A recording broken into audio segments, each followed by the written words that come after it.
Shoujo Tsubaki, alias la jeune fille aux camélias en français, est-ce que c'est le manga le plus sombre qui existe? Et ben on va en parler dans cette vidéo, je vais donner mon avis sur ce manga. Alors la jeune fille aux camélias Shoujo Tsubaki, également connue sous le titre de Arashi Amazing Freak Show, est un manga Eroguro de Sheiichiro Maruo, publié en 1984. Alors Sheiichiro Maruo, c'est un auteur que je ne connaissais absolument pas, mais de ce que j'ai vu, c'est que c'est un mangaka pas mal connu concernant les mangas d'horreur. Alors je connaissais Junji Ito, je connaissais celui qui a fait l'école emportée, tout ça, je me rappelle plus du nom du mangaka, mais ça va me revenir à mon avis, mais je ne connaissais pas Maruo.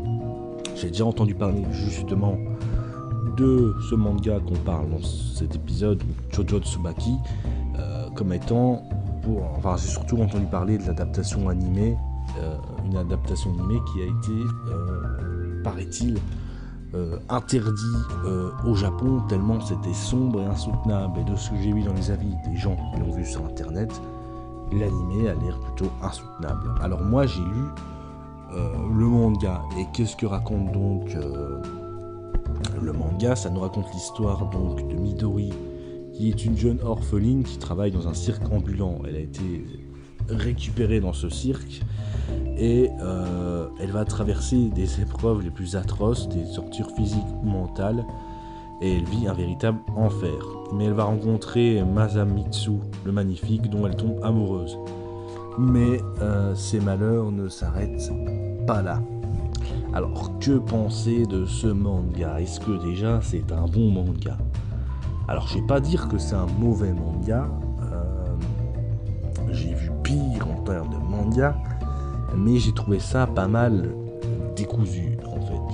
Il y a certaines choses que j'ai eu du mal à comprendre, comme par exemple la fin. Des fois, alors ça c'est un truc qui peut paraître aussi intéressant, c'est que il y a des trucs, tu te demandes si Midori subit vraiment ce qu'elle subit, ou c'est pas juste des fois des délires dans sa tête, ou juste un cauchemar. Des fois c'est un peu ambigu, des fois on comprend pas forcément, mais du coup la fin est un peu bizarre. C'est un manga qui est très perché, vraiment je trouve très très perché dans son délire. Déjà, alors je pense, faudrait que je regarde le film en fait, Shoujo Tsubaki, parce que je pense que ça doit être un peu plus développé en termes d'histoire. Là ça va très vite vu que c'est un manga one shot, et donc du coup on voit que Midori subit des atrocités horribles, mais ça va très vite en fait.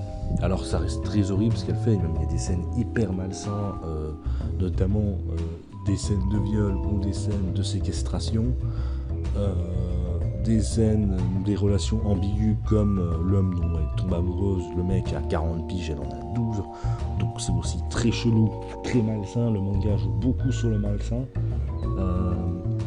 Voilà. Au tout début du manga, il y a une scène très violente où il y en a une jeune qui tue des chiens en le défonçant. C'est une scène très gore, très violente. Ceux qui n'ont pas l'habitude, je pense que ça peut choquer tellement c'est gratuit en fait. Voilà, donc en termes de côté insoutenable, ça, je vois pourquoi c'est insoutenable. Après, est-ce que moi ça m'a empêché de lire le manga jusqu'au bout? Non, en vérité, j'ai pu le terminer. Moi, ce que j'aimerais bien voir maintenant, c'est l'adaptation animée. Je pense que ça peut être plutôt intéressant.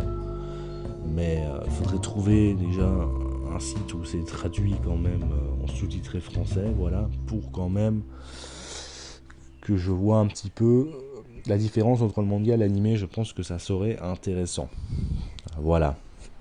Alors, pour conclure, donc oui, au début de la vidéo, j'ai dit je ne sais pas si c'est réellement un bon ou un mauvais manga. Je pense que c'est pas un mauvais manga. Après, c'est des fois un petit peu décousu et c'est ça le gros défaut.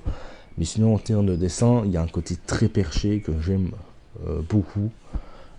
J'aimerais bien lire ces autres mangas justement pour voir ses talents en termes d'horreur. Je pense que ça serait plutôt intéressant. C'est un auteur qui m'intéresse quand même.